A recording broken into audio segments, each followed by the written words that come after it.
Sejam todas bem-vindas e bem-vindos ao curso de Geometria Analítica, uma produção aqui da Veltatec. O meu nome é Luiz Tavares e a partir de agora eu serei o seu professor. Nesse vídeo, nós iremos falar sobre um tema muito importante dentro da Geometria Analítica, que é a equação da reta. Nós iremos ver a equação da reta na forma geral e iremos ver a equação da reta na forma reduzida. Geometria Analítica, aula 7, equação da reta. A equação da reta é um termo muito importante dentro do estudo da geometria analítica. Baseado na geometria plana, o axioma euclidiano diz o seguinte: por dois pontos distintos existe uma única reta que os contém, ou simplesmente, por dois pontos sempre existirá uma reta.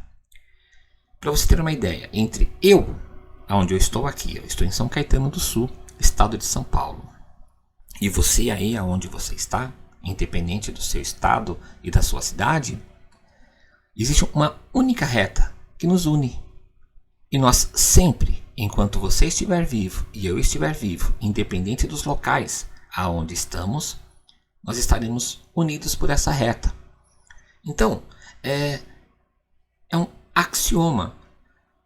Professor, mas o que é um axioma? Um axioma é um dogma. Você não tem como provar o axioma.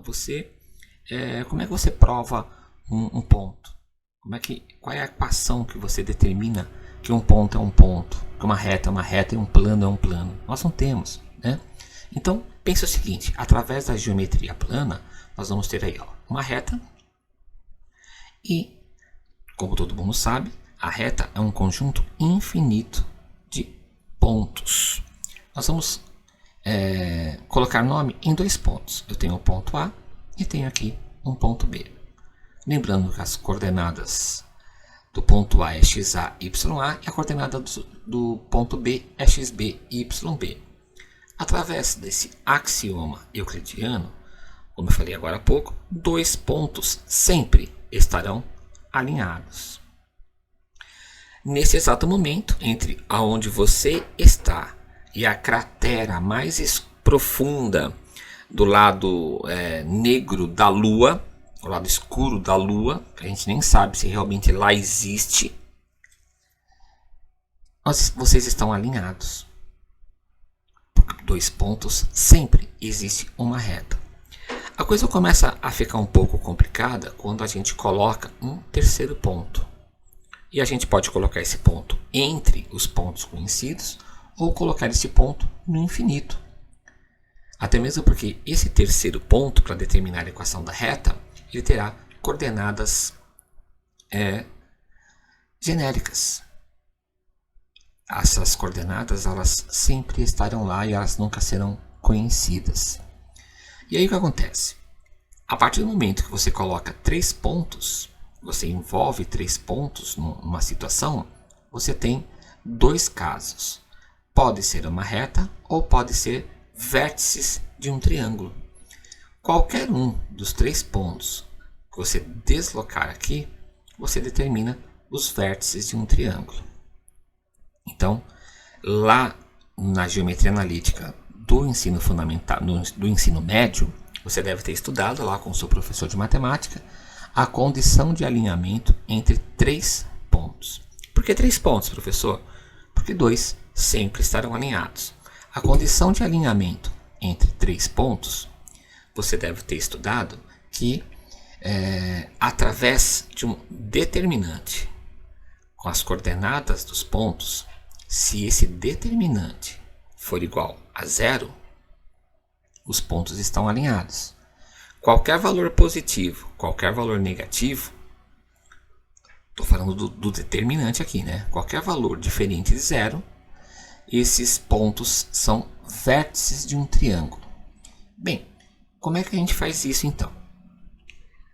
Tendo esta informação relembrada, nós vamos fazer da seguinte forma. Eu vou pegar aqui a primeira linha da matriz aqui, né? Lembrando que quando nós temos duas barras duplas, é uma matriz. Quando eu tenho uma barra de cada lado, eu tenho um determinante. Isso aí, só para você relembrar aí. A primeira linha desse determinante são as coordenadas genéricas, lá do ponto do infinito. A segunda linha são as coordenadas do ponto A, lembrando que a primeira coluna é o x, a segunda coluna sempre será y. Professor, e essa terceira coluna igual a 1? Por quê? Porque o 1 é o elemento neutro da multiplicação. Então, sempre igual a 1, ele não altera, preencher com 1 aqui não altera em nada o produto e muito menos o determinante. A última linha aqui, nós iremos colocar as coordenadas do ponto B. Bem, e agora? Vamos dar uma olhadinha. Vou pegar um exemplo aqui.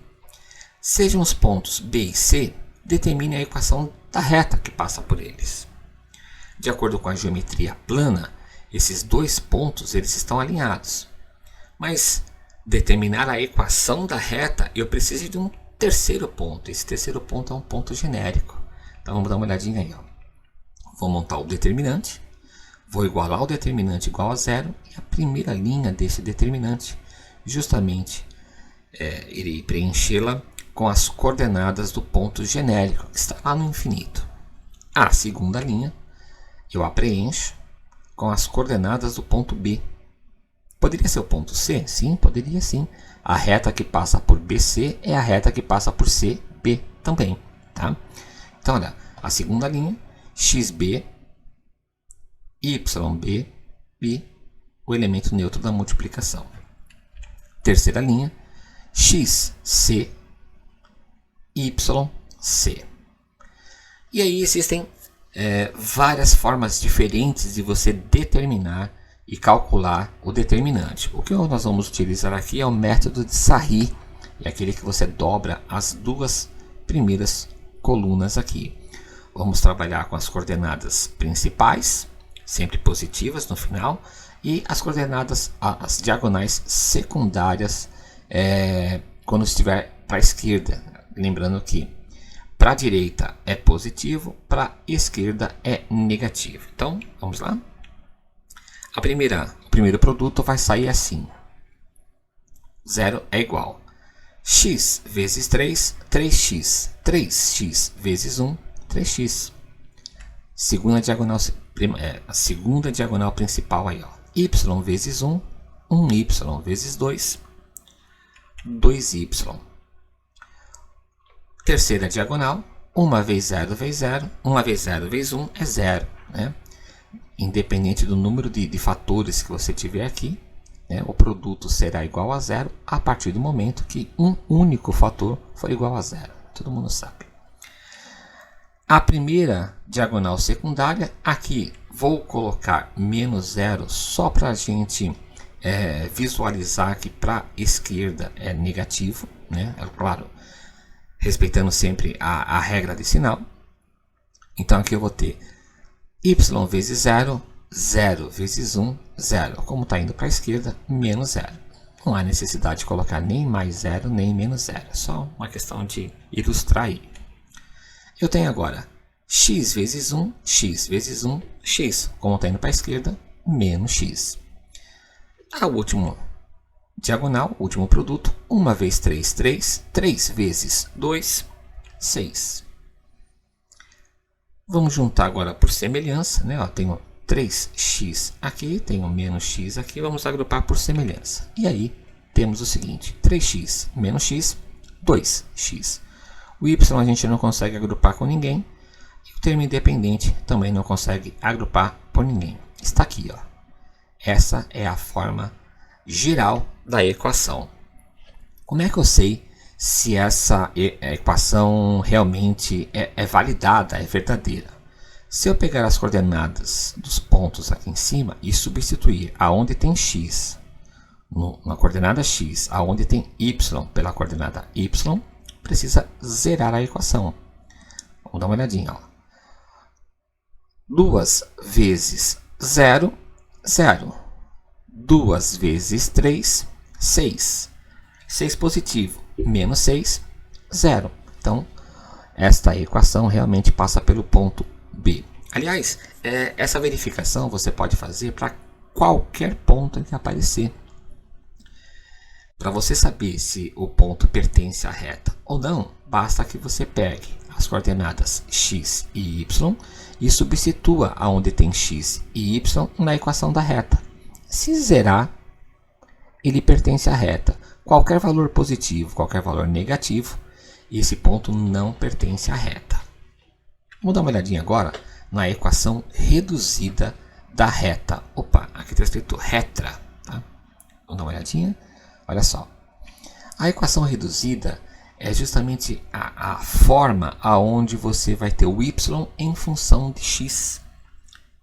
E na equação reduzida, através da equação reduzida, a gente consegue calcular o coeficiente angular e o coeficiente linear. Vamos dar uma olhadinha como vai ficar.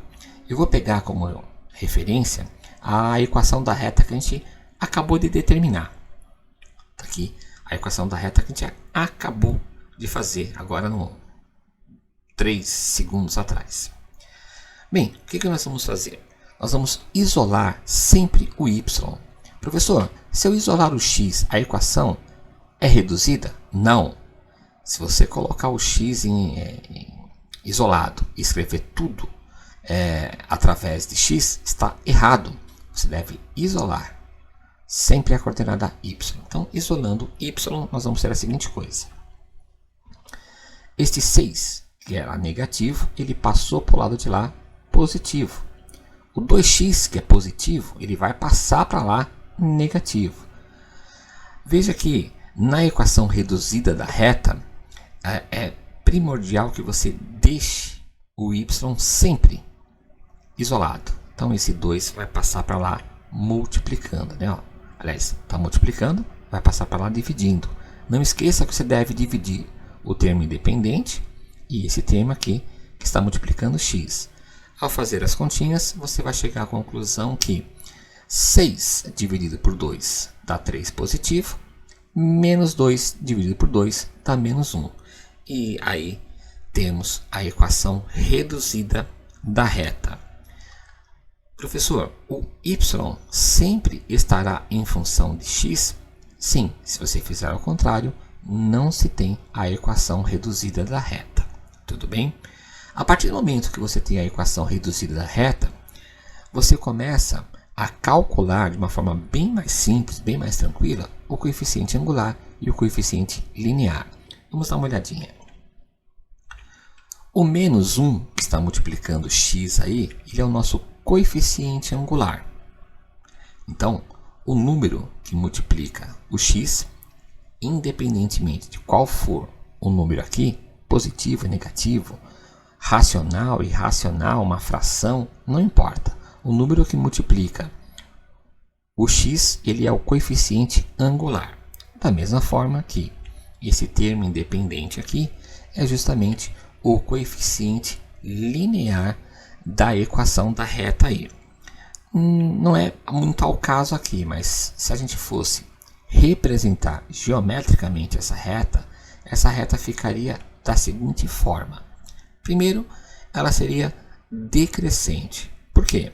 Porque o coeficiente angular dela é menor que zero. Esse 3 aqui é onde a função, né, no caso a reta, toca o eixo y aqui em cima. Valendo. O vídeo está ficando por aqui. A equação da reta é um termo muito importante. Ainda existe a forma da equação da reta paramétrica, que é o tema dos nossos próximos vídeos. Agradeço muito de coração que você tenha ficado comigo até agora e espero você no próximo vídeo.